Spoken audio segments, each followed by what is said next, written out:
If you ask me, everyone in the viewing audience is looking at Curtis and his impending prison sentence completely backward. The general consensus across the fandom seems to be that he is making this grand, sweeping, tragic sacrifice. People see him playing the ultimate protector, a man who is willingly throwing away his freedom, his comfort, and his daily life to shield the woman he loves and avenge a terrible, violent wrong. But what if I told you that this is not a romantic story of heroic sacrifice at all? What if this is actually the harrowing story of a man who is meticulously, albeit unknowingly, building the exact mechanism of his own permanent destruction? Let us take a hard, unflinching look at the stark reality of the situation currently unfolding. Curtis is staring down the barrel of a massive, life-altering 10-year stint behind the unforgiving walls of Pentonville. He viciously attacked Isaiah, and he did it with a raw ferocity that virtually guaranteed he would face the most severe legal consequences possible.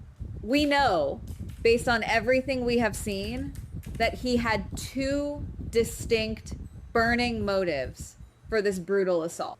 First, there was the suffocating, toxic jealousy over the sudden realization that Portia had been sneaking around, sharing intimate moments with Isaiah. Second, and perhaps more dangerously, Curtis had convinced himself, down to his very marrow, that Isaiah was the phantom driver who caused the horrific hit and run that nearly cost Jordan her life.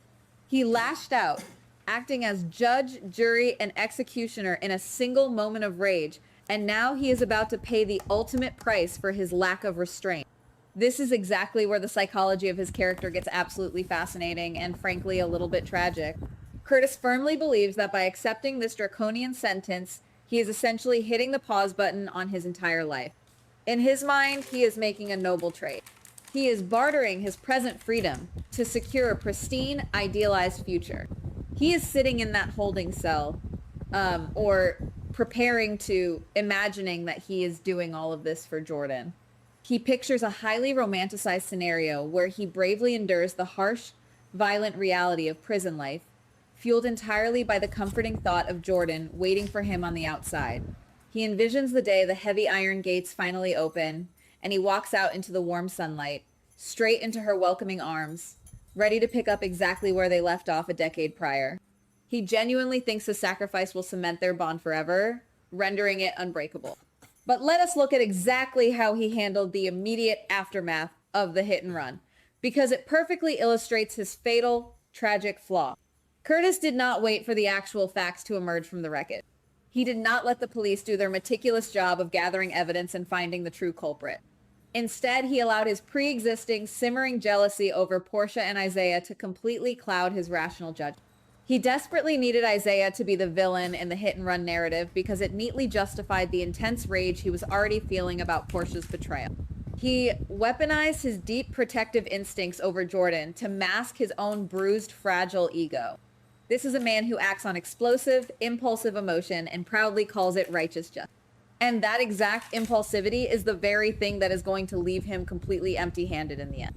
The most tragic and glaring miscalculation Curtis is making in this entire ordeal is his fundamental, almost childlike misunderstanding of time. 10 years is not a brief pause. It is an absolute eternity. It is a third of an adult's prime life. He is operating under the wildly arrogant assumption that while he is locked away in a concrete box, the world outside will simply stop spinning. He expects Jordan to place herself in a state of emotional stasis, preserving herself like a delicate museum exhibit for a full decade just so he can feel validated about his massive sacrifice. But Jordan is not a prop to be stored away in a closet. She is a living, breathing, profoundly dynamic woman who has already spent far too much of her precious life waiting for the men around her to figure out what they truly want.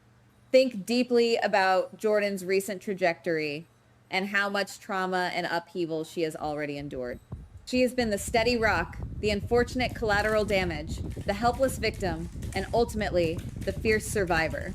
We saw her incredible strength and independence shine through brilliantly when she flat out rejected Jen's and his tempting offer for a specialized medical clinic. She makes her own choices now, entirely on her own terms.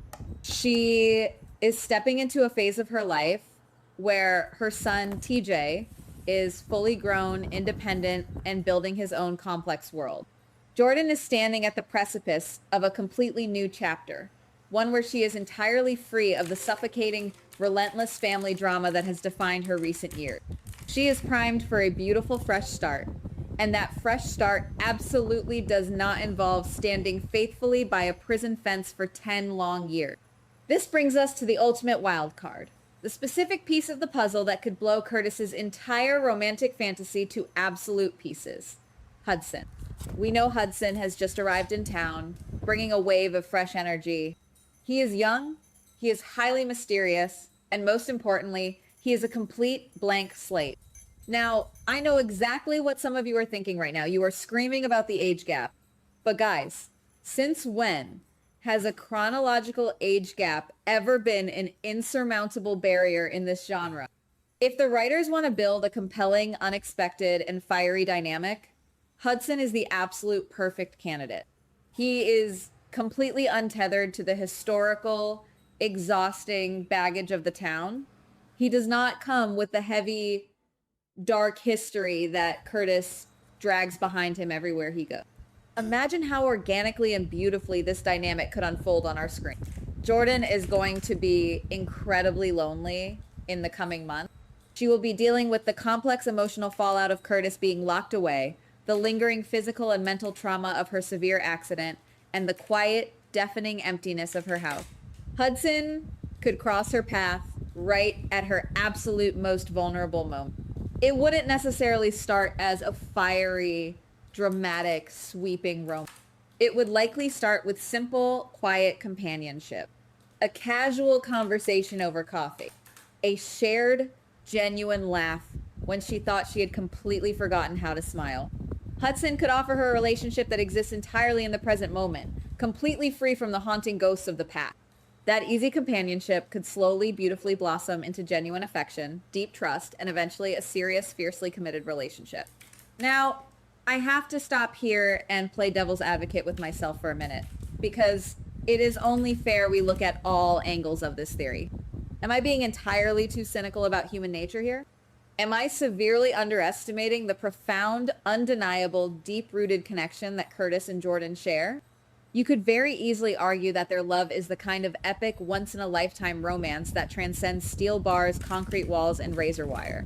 We have seen couples on this show survive incredible, insurmountable odds, including total amnesia, presumed deaths, and literally decades apart.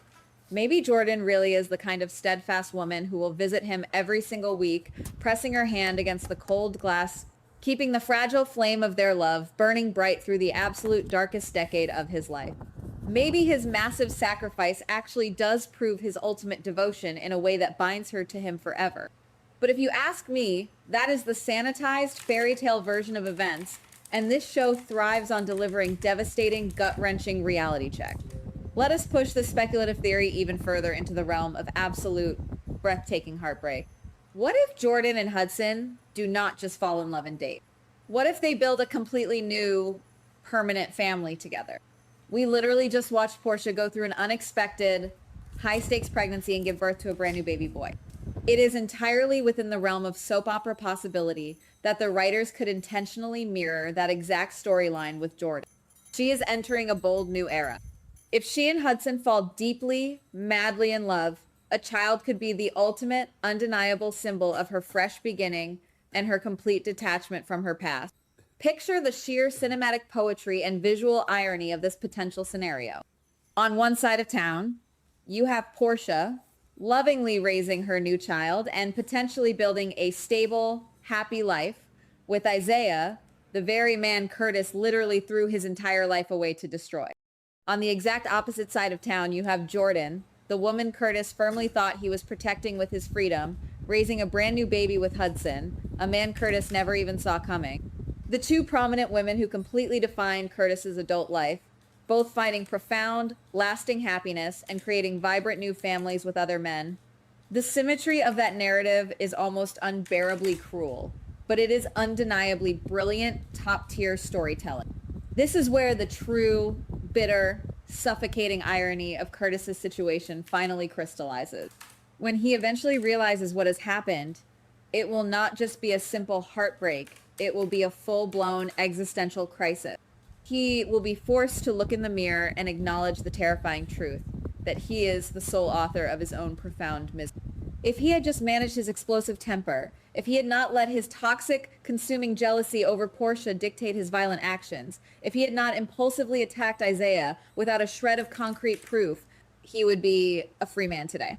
He could have been the one standing proudly by Jordan's side as she recovered. Instead, his desperate, misguided attempt to control the narrative and play the ultimate hero is exactly the catalyst that pushed her directly into the arms of someone else. Imagine the sheer, crushing emotional weight of the day Curtis is finally released from the bleak confines of Pentonville. He has spent thousands upon thousands of lonely nights staring at a cracked concrete ceiling, surviving the daily brutality and despair of prison life by desperately clinging to the fading memory of Jordan's fate. He steps out through those heavy, echoing metal gates. The warm sun hits his weathered face, and he fully expects to feel triumphant. He expects his grand reward for a decade of suffering, but there is absolutely no reward waiting. He walks back into a bustling town that has completely, unapologetically moved on without him. He sees Jordan looking more radiant and genuinely happy than she ever did with him, holding Hudson's hand, maybe even pushing a stroller through the park. And in that single world-shattering moment, the terrible realization washes over him that his grand, life-ruining sacrifice was entirely, completely useless. He willingly gave up 10 irreplaceable years of his life to protect a future that never actually existed anywhere outside of his own desperate imagination. He wanted so badly to be the ultimate protector, the knight in shining armor. But in the tragic end, he only managed to protect Jordan from himself, inadvertently giving her the necessary space and freedom to find a much better, healthier life. And that leaves us with an incredibly haunting, lingering question to ponder as we watch this tragedy slowly unfold. When the man who sacrificed absolutely everything finally realizes he sacrificed it for absolutely nothing, how does he even begin to survive the crushing freedom he fought so incredibly hard to get back? Goodbye. Please like, subscribe, and comment on the GH Spoilers Daily channel.